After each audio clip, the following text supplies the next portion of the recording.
안녕하십니까. 공병호TV의 공병호입니다. 정말 석연치 않구나. 사람은 객관적이고 중립적인 데이터를 통해서 어떤 사건의 발생의 진위를 판명합니다. 한국의 4.15 부정선거에서 극적인 장면을 한 가지 들자고 하면은 출구 결과가 발표되었을 때 지나치다 할 정도로 조용하고 긴장하고 뭔가 이상하게 느끼는 더불어민주당 관계자들이 모인 그 장소에서 일어난 반응이었습니다. 같은 장소에 앉아있었던 이낙연, 이인영, 이해찬 씨의 뭔가 당황한 듯한, 뭔가 석연치 않은, 뭔가 다소 놀란 듯한, 뭔가 의아하는 듯한, 뭔가 이건 너무하잖아 등과 같은 그런 표정을 어쩌면 저는 평생 동안 잊어버릴 수 없을 것으로 봅니다. 그런 것을 두고 정황정거라 불러도 손색이 없을 것입니다. 기대하던 출구조사가 발표되었을 때 압도적인 승리에 기뻐 날뛰지 않는다면 그것은 인간의 본성의 정면으로 반하는 일입니다. 아마도 그 사건에서 이건 뭔가 이상해라고 느끼는 분들이 참으로 많았을 것입니다. 나이가 꽤 많이 드신 분들은 자신의 일생을 통해서 수없이 많은 선거를 치렀습니다. 선거에 대해서 잘 모르는, 정치에 대해서 문외한인 시골 할머니조차도 이겼는데 왜 저렇게 뚱하지라는 그런 반응을 보입니다. 첫 번째 질문은 미국 대선 이후의 특이점입니다.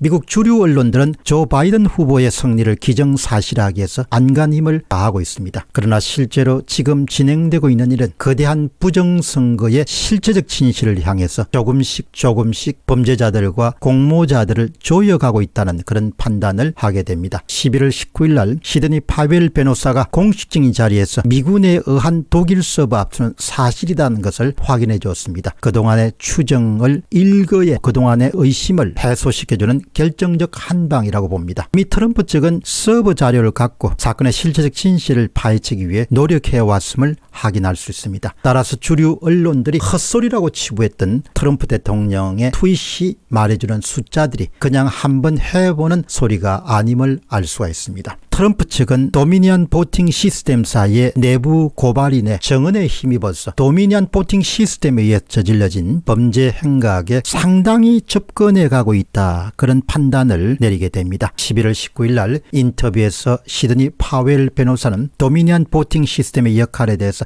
상당히 구체적인 그런 주장을 여러 군데에서 펼치게 됩니다. 주류 언론들은 증거를 제시하는 별 볼 없는 기자회견이었다 이렇게 주장하지만 제가 보기에는 그들은 보지 않으려 하는 것이 문제라는 점을 지적하지 않을 수 없습니다. 저는 상당히 많은 그런 정보를 얻었고 그 기자회견을 통해서 그동안 갖고 있던 가설이 얼추 다 이렇게 부정선거가 진행되었구나 사실을 확인할 수 있는 그런 귀한 기자회견이었습니다. 시드니 파웰 변호사가 지적한 도미니언 보팅 시스템에 행한 방법 가운데 하나는 트럼프 후보의 표를 대량으로 삭제해버리는 방법입니다. 다른 하나는 트럼프 후보가 얻은 그런 득표를 상당 부분 바이든으로 옮겨버린 겁니다. 이 점에 대해서 파웰 변호사는 이렇게 주장합니다. 소프트웨어는 원하는 후보자에게 원하는 수만큼의 표를 끌어다 놓거나 드래그 기능입니다. 단순히 버릴 수 있는 기능, 휴지통 기능이 있습니다. 그래서 우리는 트럼프 표가 대량으로 파괴되고 있는 여러 주에서 수학적 증거를 갖고 있습니다. 마치 당신이 컴퓨터를 사용할 때 어떤 파일을 원하지 않을 때는 쉽게 휴지통에 넣어버리는 것과 같습니다. 또한 어떤 파일을 바이든 표가 들어있는 폴더에 썰어 넣어버릴 수도 있는 겁니다. 표를 이동시켜버릴 수 있다는 거죠. 정말 두 가지 방법, 삭제와 이동이 이번 미국의 대통령 선거 개표 과정에서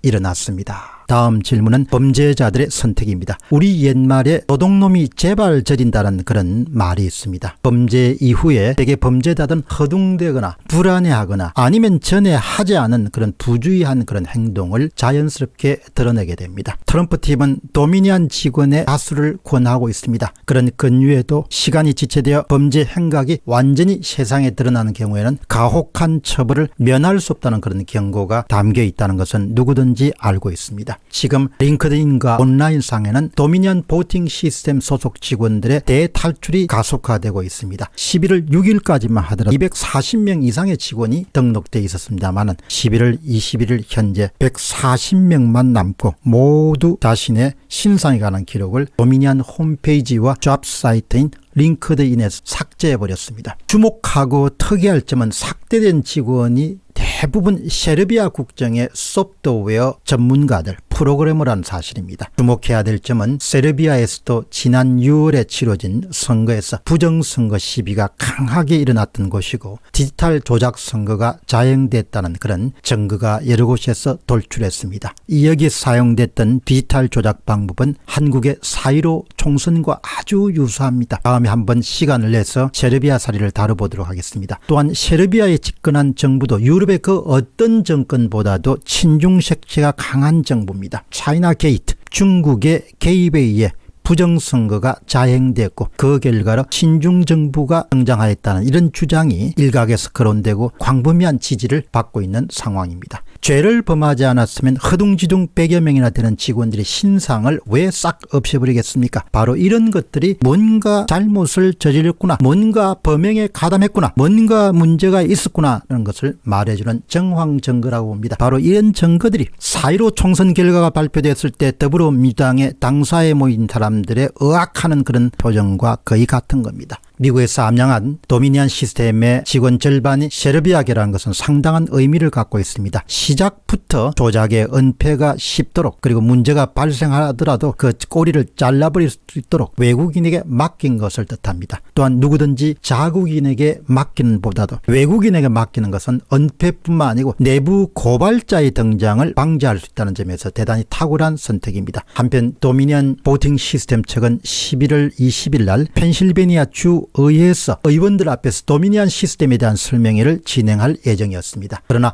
갑작스럽게 불참을 선언했습니다. 이것도 납득하기가 힘듭니다. 자신이 만들어서 시장에 출시한 제품으로 인해서 미국 전역이 지금 혼돈 상태에 빠져 있고 전 세계가 떠들썩한 상태라면 회사의 존립을 위협할 만큼 엄청난 리스크가 발생한 겁니다. 그 리스크 관리 차원에서 도미니언 보팅 시스템의 CEO는 문제를 수습하기 위해서 대중들의 그 모습을 드러내고 언론 취재에 응해야 되고 자신들의 입장을 적극적으로 대변해서 회사를 구하기 위해서 노력하는 것이 보통 사람들의 대응 방법이고 보통 사람들의 리스크 관리 방식입니다. 회사의 존립과 관련된 리스크가 엄청난 리스크가 발생했음에도 불구하고 누구 하나 나서는 법이 없이 다 뒷공문을 치고 있습니다. 회사를 완전히 방치해 두는 겁니다. 이런 것들이 다 정황 증거가 저는 될 수 있다고 봅니다. 그들은 두려운 것입니다. 그들은 감당하지 못할 짓을 하였을 가능성이 높습니다. 그들은 뭔가 엄청난 죄를 지은 것으로 보입니다. 그들은 스스로를 변호할 수 없는 지경에 놓인 것으로 보입니다.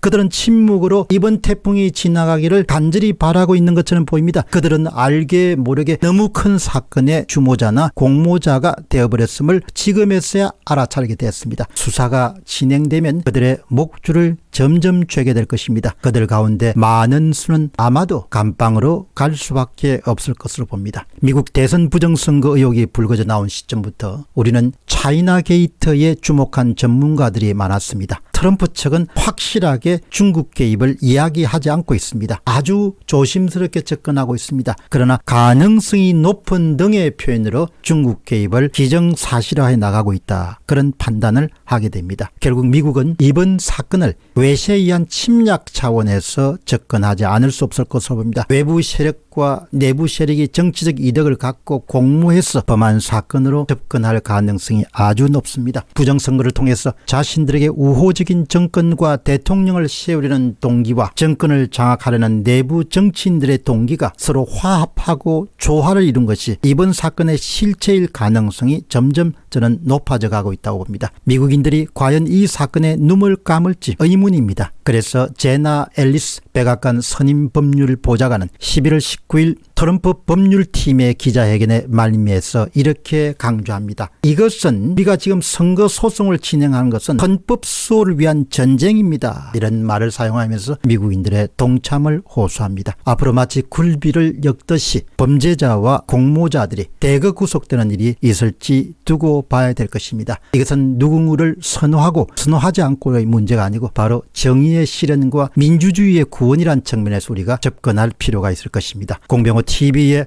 공병호였습니다. 감사합니다.